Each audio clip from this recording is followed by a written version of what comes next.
ಅಕ್ರಮ ಚಿನ್ನ ಕಳ್ಳಸಾಗಣೆ ಪ್ರಕರಣದಲ್ಲಿ ನಟಿ ರನ್ಯಾ ರಾವ್ ದುಬೈ ನಂಟು ಬಯಲಾಗಿದೆ. 1 ವರ್ಷದಲ್ಲಿ 40 ಬಾರಿ ದುಬೈ ಪ್ರವಾಸ ಮಾಡಿರುವುದು ಬೆಳಕಿಗೆ ಬಂದಿದೆ. ಸದ್ಯ ಒಂದು ಬಾರಿ ರನ್ಯಾ ಸುಮಾರು 15 ಕೆಜಿ ಚಿನ್ನ ತಂದಿರೋದು ಆಕೆಯ ದುಬೈ ಪ್ರವಾಸದ ಬಗ್ಗೆ ಅನುಮಾನಗಳನ್ನು ಹುಟ್ಟುಹಾಕಿದೆ.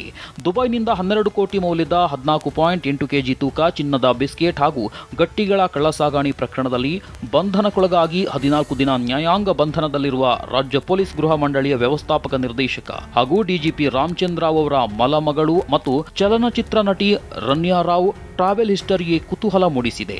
ಕಳೆದೊಂದು ವರ್ಷದಿಂದ 30 ರಿಂದ 40 ಬಾರಿ ದುಬೈಗೆ ರನ್ಯಾ ಹೋಗಿ ಬಂದಿದ್ಲು.